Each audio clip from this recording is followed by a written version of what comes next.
Boys, we got a new featherweight champion. So as you can see on screen, we have to do it. I tell you guys every single time that the title picture changes hands, we will be updating whichever division's top 15 tier list. We've already gone through every division, so if you haven't watched any of those videos, I will try to get a playlist out for you guys in the description. If not, just look on my channel. But yeah, we have a new champion at featherweight. As you can see, it is the boy Alexander Volkanovski. I mean, can life not get any better than this? I don't know. I think we've hit the peak of our lifetime. I don't see life getting any better. And with that being said, pretty much what we do is we run through the entire top 15 at featherweight, and we just imagine if they were up to fight the champion next, how excited would I be for that fight? As you can see, we have S, A, B, and C tier. S tier and C tier, we will only have one fighter there as the best and worst. A and B, we will stack up as many as we need to. And for this top 15, it's a little bit different because I had to take out Max Holloway because this isn't the current top 15, because I don't think it makes sense to have Max Holloway here. So I took out Max Holloway and I added the first guy on this list, Patricio Pitbull. This is in complete random order. This isn't ranked number 1 to 15. This is just the top 15 in random order. Where do we put Pitbull? How excited would I be to see Pitbull? Would there be some good marketing behind it? Yeah, probably, but we saw how he fought against Yair Rodriguez, and you're only as good as your last fight. And I forgot to mention, the only criteria I look at when I put these guys in their tier list is I see how good the fight is. I'm not looking on win streak. I'm not looking on losing streak. I'm just seeing how fun would that fight be, and I'm also heavily taking into consideration if they fought before. So if it's going to be a rematch, it's going to be lower on the list. But Pitbull, I'm going to have to put him in B tier.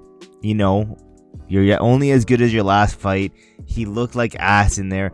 It could have been, like, if we saw vintage Pitbull, he most likely would have been S tier. But I'm putting him in B tier. Moving down, I know a lot of people are going to flame me for this one, but I don't give a fuck, man. Aljamain Sterling. I think Aljamain Sterling versus Volkanovski at one point in time could have been one of the most exciting, not exciting though, but like one of the best legacy fights you could have made for each of these guys. Is it still a big legacy fight? I mean, it's not as big as what it used to be. I think the best plan could have been Aljamain goes up to featherweight, fights Brian Ortega. I think he would have beat Brian Ortega, then got a title shot. But the company hates him. He's not getting a title shot anytime soon, if ever, to be honest. But I would be excited to see Sterling fight for the belt. Again, it's a legacy type of fight. I'm not taking into consideration win streak, lose streak, any of that. So I'm putting it in A tier just because I have someone here who's going to be S tier. So A tier for Aljamain. Arnold Allen. I mean, I do think this could be a fun fight as well. Am I saying it's going to be the most competitive? Probably not. I don't know. Arnold Allen arguably beat, the golden child right now at Movsar Evloev. And it's just that this dude has no personality. That's what kills it for me. He has no personality. We'll hear him at the press conference saying, Arnold, how excited are you for this, for your opportunity to get a title shot? It's good. That's what we'll get from Arnold Allen, and I'm not vibing with it. I'm gonna put it in, I can't put it in B tier, so I guess it'll go into A tier, but it's at the very end of A tier. Moving down, Brian Ortega. Unfortunately, Brian, you'll go into B tier just because there's gonna be someone out there below you that I think that I wouldn't care about whatsoever. But Brian Ortega, B tier. We've already seen the fight. We've already seen him fight the belt multiple times now. Came up short every single time. I just wouldn't be excited to see Volk versus Brian Ortega too, considering how close the first fight was. And, how much improvements Brian Ortega has made. My opinion, Brian Ortega hasn't made any improvements. But yeah, B tier. Bryce Mitchell. Where would I put Bryce Mitchell? Build-up could be insane. I'm just saying the build-up could be fun. If we get a full-on heel turn, not heel turn, but if Bryce fully plays into the crazy religious nut character, he could be one of the biggest stars. Mark my words, if he plays into that character, he could be one of the biggest stars. But I'm going to put him in A tier as well, just because it's a fresh matchup. You have to remember, I'm not looking at win streak, lose streaks. I'm just looking at fight versus fight. But I don't think it'd be a competitive fight, to be honest. So I'm putting it in B tier, but one of the top B tiers. Moving down, Calvin Kattar.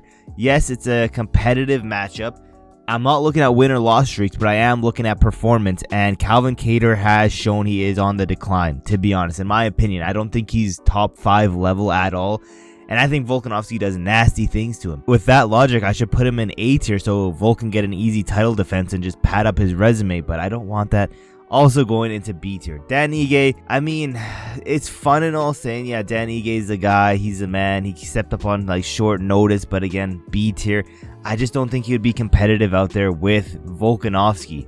Yes, he could land a very heavy, meaty shot to put down Volk, but we saw Diego Lopez couldn't do it. I don't think Dan Ige could do it either. Again, B tier. Moving down. Diego Lopez again, B tier as well. I don't care to see this rematch, especially right now, because we literally just saw this a few days ago. As of recording this video, I saw this 3 days ago, so I don't care to watch this. Moving down, Giga low-key might go in C tier. I think Giga is one of the worst guys here in the top 15. I'll be nice, put him in B tier. I'm just realizing there's not a lot of fights that I care to watch for Volkanovski. And it might be my own bias. I just want him to get maybe 1-2 more maximum, call it a career. But yeah, maybe it's my own bias getting in the way, but I'm putting him in B tier. Moving down, Gene Silva. Is there much that needs to be said? One of the biggest superstars in featherweight right now. It's going into S tier. And as I'm saying this, it's like scaring me because I know that there is a high possibility Gene Silva flatlines Volkanovski again. And I don't want to see that, frankly. I don't want to see Gene Silva, Alexander Volkanovski, because I don't want to see Volk put out again. I want him to have a fairy tale textbook level retirement, to be honest. I want to see him go out here, fight Mozart, probably call it a career after that, after getting another title defense. But let's keep moving down. Josh Emmett, his last fight, he didn't look that good. He definitely looked aged. It's a fresh matchup, though. I'm still putting him in B tier. I wouldn't be that excited for it. I'm not a big Josh Emmett fan, and B tier. The only real thing that Josh Emmett would have would be a big meaty hook. And I think Volk beats Josh Emmett pretty soundly. I think Volk's defense is good enough to see these telegraphed, big overhand rights all day. I think he makes easy work of Josh Emmett. Move down. Lerone Murphy, A tier, another undefeated dude here that I think would be a fun test. It's a fresh matchup. He doesn't have that much hype behind him, but undefeated. He's a prospect right now. Everyone's talking about how Lerone Murphy could be the next champion this. I don't see it personally, but I wouldn't be mad seeing. Do I think Lerone Murphy is that much of a threat to Volkanovski?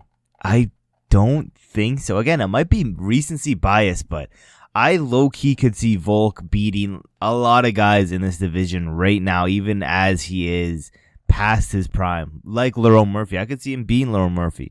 Moving down, Mozart Evloev. I could see him beating Mozart as well, and I'd pick Alex to finish Mozart Evloev. Going A tier. It's a fight that everybody wants to see right now. It's the only fight that makes sense title-wise, realistically. So yeah, A tier, and most likely this is going to be the next fight. So A tier. I think Volk adds another defense to his resume with Evloev, and it's going to be a good title defense, to be honest. Undefeated Russian dude. Yeah, I want this one in A tier. I'm putting this one in A tier. Moving down, C tier. I've been a pretty much day one Yair Rodriguez hater, and it's not to do with anything the way he fights. It has to do with one time particularly, and that is when he eye-poked the shit out of Jeremy Stevens, and he was acting like a little bitch in the octagon, crying. Bisping was trying to calm him down, talking to him, and then he just flipped out, crashed out, called Bisping a bitch and all this stuff. Yeah, ever since then, I just look at Yair Rodriguez as one of these, those kids that would crash out during school for the smallest little inconvenience. They would say, it's pop quiz time, and then Yair Rodriguez just flips out. That's the type of dude Yair Rodriguez is, to me at least. And yes, his fighting style is entertaining, but this dude got milli-whopped by Volkanovski. I don't care to see the rematch. There's a lot of people that want to see the rematch, especially on Twitter. A bunch of brain-dead retards. I don't care to see that. I don't see it selling that well. I don't see Volk wanting that rematch. Putting in C tier. One of the worst fights you can make in the title picture right now. Moving down, Yusuf Zalal. Fuck it, should I just put him in A tier because it's a fresh matchup and he's a semi, contender right now? Fine, sure. Put him in A tier. But yeah, that's my list. Let me know in the comments below. What do you guys think of this? Again, a lot of you guys while watching this video get the premise wrong. The video is about who I would be excited to watch right now. Don't think of the win streak. Don't think about the losing streak. Think of either, like the past performance, the most recent performance, and also think of if they fought each other before. If they fought each other before, that shit's getting negative points. Unless it was like a barn burner type of fight where I need to see it, which honestly none of these ones were, then put it there. But yeah, thank you guys for watching to the end of the video, and I will see you guys in my next video.